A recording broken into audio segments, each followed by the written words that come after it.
Dans les salons dorés de l'Élysée et les arcanes feutrées de l'économie française, un séisme silencieux secoue les fondations du pouvoir. Ce que l'on croyait inimaginable devient brutalement tangible. L'économie nationale s'est écroulée trahie par une mosaïque d'emplois inventés de toutes pièces, des chiffres maquillés comme des vedettes de télé-réalité, des tableaux de croissance aussi falsifiés qu'un diplôme sur Internet, et l'élite en état de choc démasqué sans script ni plan de secours. Ce n'est pas un thriller sorti tout droit des studios américains, ni un scénario dystopique à la sauce Netflix. C'est le réel dans sa version la plus nue, la plus abrasive. Une rafale contre la pensée libérale établit un souffle de rébellion contre le vernis officiel, une fracture ouverte dans l'armure du macronisme. Ne quittez pas cette vidéo car ce qui éclate aujourd'hui sous nos yeux en France pourrait dès demain redessiner les lignes de l'Europe, voire déclencher une onde de choc politique à l'échelle mondiale. Ce n'est que le début. Imaginez la scène. Un président français supposé être le leader d'une grande nation voit son château de cartes économiques s'effondrer sous le poids d'emplois fictifs révélés par des rapports accablants. Un dirigeant que la France, entre le RN et les barrières médiatiques érigées par les élites, observe avec un mélange de dégoût et d'incrédulité.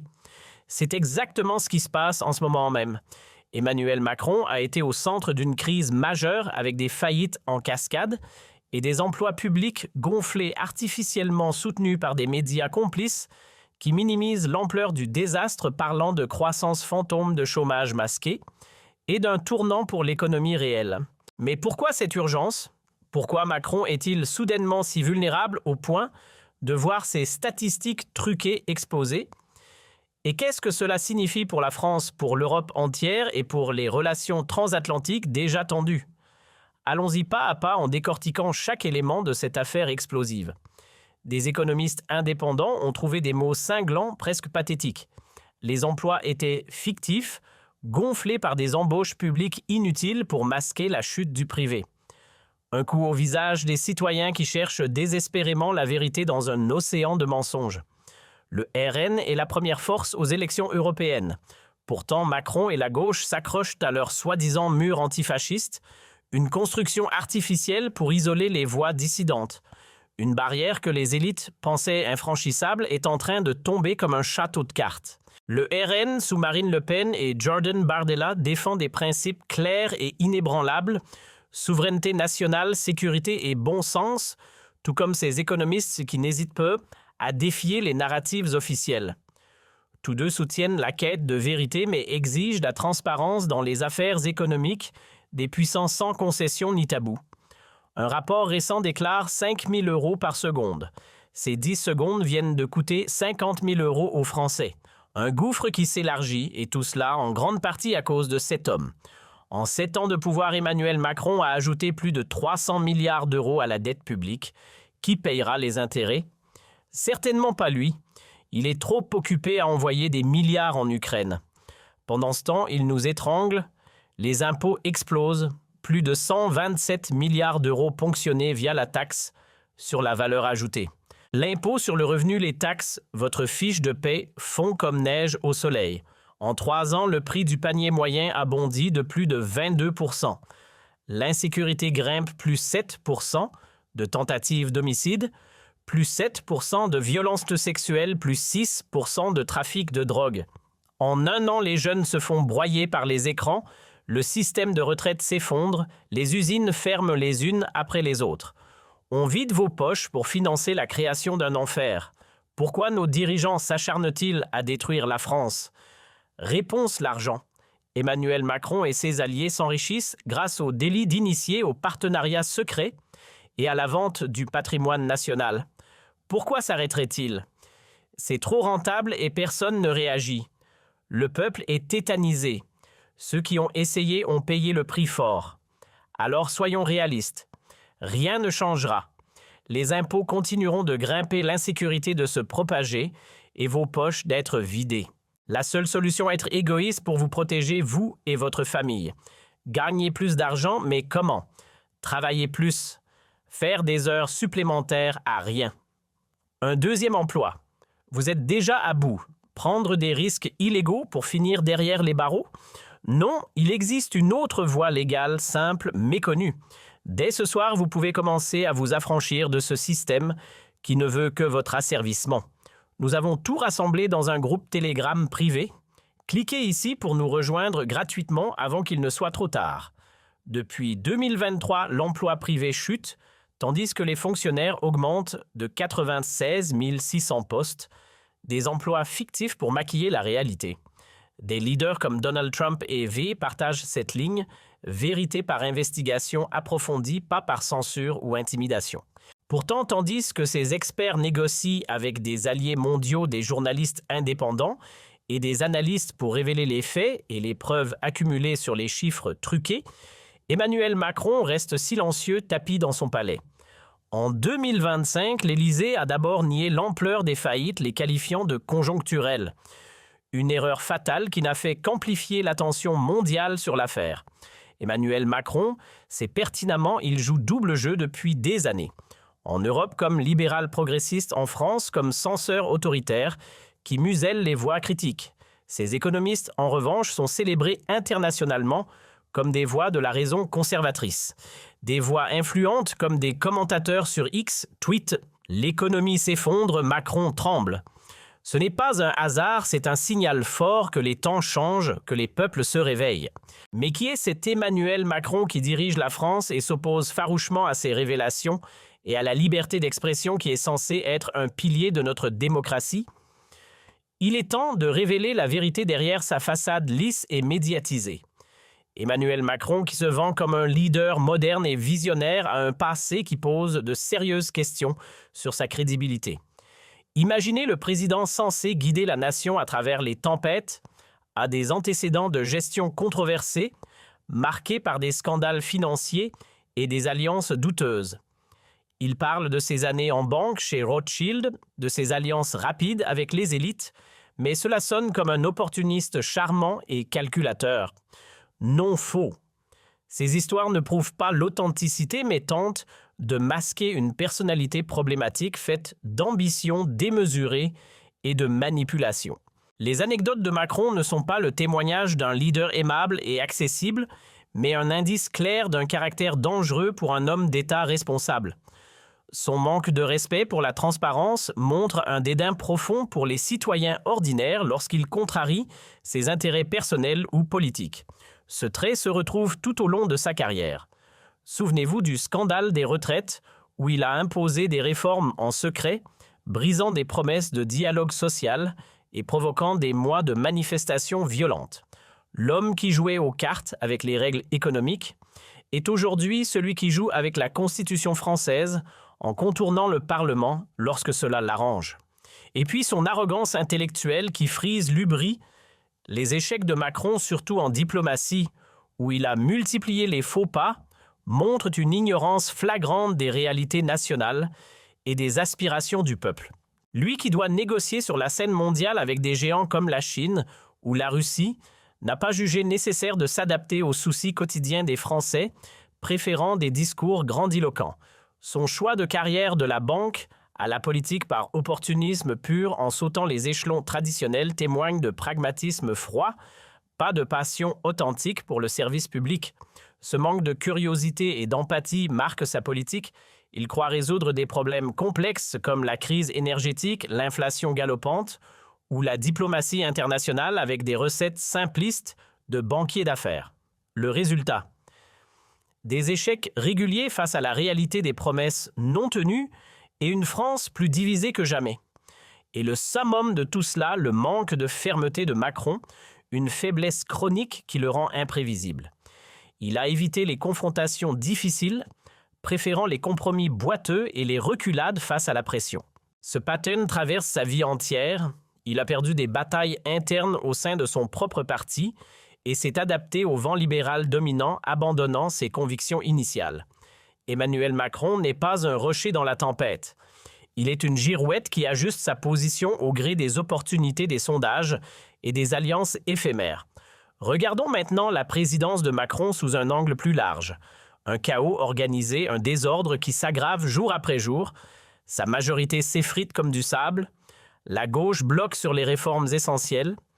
La France débat interminablement sur les salaires minimaux, les retraites explosives, les chaînes d'approvisionnement vulnérables à la mondialisation. Ce n'est pas gouverner avec vision. C'est un cartel de pouvoir qui ne tient que sur le papier soutenu par des médias complaisants. Les citoyens perdent confiance en l'État, un État qui semble distant et inefficace. Les frontières restent ouvertes comme des passoires. La sécurité intérieure souffre sous le poids de la délinquance croissante et des décisions de politique étrangère de Macron. Un jeu de hasard pur, un poker risqué avec des enjeux vitaux, livraison d'armes à l'Ukraine sans limite claire. Ce n'est pas de la diplomatie équilibrée, c'est de l'escalade irresponsable qui nous rapproche d'un conflit mondial. Tandis que Macron fulmine contre Poutine, dans des discours enflammés, les pourparlers de paix manquent cruellement, laissant l'Europe dans l'incertitude. La France fonce vers une crise multidimensionnelle et l'Élysée regarde ailleurs, trop occupé à gérer les scandales personnels. Jordan Bardella l'a dit des tours avec une clarté qui résonne. La France est en train de s'autodétruire et Macron en est le principal architecte. Des mots durs mais qui touchent au cœur de la réalité que nous vivons tous. Pourquoi ? Parce que nous ne sécurisons pas nos frontières comme il le faudrait, laissant entrer des flux incontrôlés. Parce que nous laissons entrer des millions de personnes qui n'ont rien à voir avec notre culture séculaire, nos valeurs républicaines, notre idée sacrée de la liberté. Nos villes sont surchargées, transformées en zones de tension. La police débordée par des missions impossibles, les tribunaux et les services sociaux à bout de souffle au bord de l'effondrement. Et que fait Macron ? Rien de concret. Ou pire, son gouvernement veut cet État chaotique car il leur profite politiquement en divisant pour mieux régner. Ils espèrent qu'un pays chaotique, fatigué et résigné ne se rebelle plus contre l'ordre établi. Mais c'est là que le RN intervient avec force et c'est précisément ce qui le rend si dangereux pour les partis établis qui tremblent à l'idée d'un vrai changement. La soi-disant réforme de l'asile de Macron, vantée comme une grande avancée, de la poudre aux yeux, une illusion optique pour calmer les esprits. Tant que les frontières ne sont contrôlées que par échantillonnage aléatoire, tant que personne n'a le courage de renvoyer systématiquement les immigrés illégaux avec fermeté, tout reste symbolique et inefficace. Le droit est clair comme de l'eau de roche. Aucune loi n'oblige la France à accepter quiconque crie asile sans vérification approfondie. C'était une directive verbale de 2015, rien de plus qu'un caprice politique. Mais Macron tergiverse, hésite, recule. Peur de Bruxelles et de ses bureaucrates, peur des Verts radicaux, peur du monde et de l'opinion internationale. Ce n'est pas un style de leadership inspirant, c'est de la faiblesse, pure une capitulation déguisée. Et c'est là que ces révélations économiques entrent en jeu avec éclat. Sous l'influence de rapports indépendants, la vérité émerge d'un mouvement de protestation dispersés à une force sérieuse et unifiée. Ils abordent les soucis des citoyens. Secret d'État bien gardé, censure rampante, identité nationale menacée. Des thèmes que Macron et la gauche ignorent délibérément ou traitent à moitié avec hypocrisie. Ces économistes ont ouvert des portes longtemps fermées, hermétiquement par les élites. Leur analyse sur les emplois fictifs, affirmant que 100 000 emplois sont menacés par les faillites, était un jalon historique. Pour la première fois, une voix critique n'était pas seulement tolérée, mais bienvenue et amplifiée, reconnue par des chefs conservateurs mondiaux, des intellectuels et des millions de followers. Ces révélations ont reçu des ovations debout lors de débats car elles disent ce que beaucoup pensent mais n'osent pas exprimer. La France doit se retrouver elle-même se libérer des mensonges. Cette reconnaissance n'est pas un hasard fortuit. Ces experts font partie d'un mouvement international puissant qui en a assez de l'égalitarisme idéologique de gauche, de la politique identitaire divisive et de cette éternelle culpabilisation qui brise le dos des Français depuis des décennies. C'est un mouvement qui offre des solutions concrètes, pas des rêves utopiques, mais de la réelle politique ancrée dans la réalité. Ces économistes incarnent l'opposé absolu de Macron, intégrité de caractère inébranlable, fermeté face à l'adversité, brillance intellectuelle qui coupe comme un rasoir. En tant qu'analystes et commentateurs, ils comprennent les problèmes complexes de notre monde interconnecté. Leurs rapports et leurs interventions sont des leçons magistrales d'analyse claire, d'argumentation précise et de courage intellectuel. Ces révélations ont changé le paysage économique de fond en comble. Des thèmes comme les emplois fictifs, la censure institutionnelle et l'identité nationale ne sont plus tabous. Ils sont au cœur du débat public. Le mur entre la vérité brute et les élites autoproclamées s'effrite et c'est tant mieux pour la démocratie car cela montre sans ambiguïté que les citoyens veulent être entendus, respectés et informés. Surtout la génération plus âgée qui a vécu les guerres mondiales, la division de l'Europe et la réunification laborieuse aspirent à la stabilité et à l'honnêteté. Elle voit en ses experts une voix puissante qui défend ses valeurs fondamentales, souveraineté, liberté d'expression, raison éclairée. De quoi la France a-t-elle besoin pour être sauvée d'elle-même? D'un vrai virage radical, d'une rupture avec les politiques, sécuriser les frontières avec des moyens renforcés, expulser systématiquement les immigrés illégaux sans exception, arrêter immédiatement les aides sociales pour ceux sans droit de séjour légal, pas d'allocations généreuses pour la moitié du monde, pas de droit de rester pour tous sans condition. Pas d'accélération de naturalisation qui dilue notre identité et surtout une politique qui met nos propres citoyens au centre des priorités qui protègent les familles françaises, les travailleurs et les retraités. Seul un parti a ce courage indomptable, le RN, avec son programme clair et son leadership déterminé. L'offre conservatrice reconnaît ces révélations comme partenaire légitime dans la quête de vérité et de justice. Mais Macron est sous une pression insoutenable. Des alliés comme Donald Trump voient en ses experts un allié précieux pour une politique forte, souveraine et transparente. Le refus de Macron d'ingérence étrangère montre un semblant de cran, mais aussi la division profonde de sa majorité fragile. Veut-elle défendre les valeurs conservatrices authentiques ou continuer à suivre aveuglément l'Union européenne et les Verts extrémistes? La dimension internationale est claire comme le jour. La France est à un tournant historique, un point de non-retour. Ces économistes font partie d'un mouvement conservateur global qui se dresse avec vigueur contre l'égalitarisme idéologique de gauche et ses excès. Et ces révélations avec le RN en soutien apportent des réponses concrètes et audacieuses. Les prochains mois, voire les prochaines semaines, décideront si la France opère enfin ce virage tant attendu. Le RN est prêt à assumer des responsabilités nationales, pas avec des promesses vides et creuses, mais avec des solutions claires, applicables et courageuses. Macron et sa majorité chancelante doivent choisir continuer dans le chaos croissant ou enfin agir avec détermination. Que pensez-vous de tout cela? Êtes-vous avec nous dans cette quête de vérité? Partagez vos opinions dans les commentaires, débattez avec passion et abonnez-vous à notre chaîne car nous révélons la vérité chaque jour, sans filtre ni censure. Ah, pur.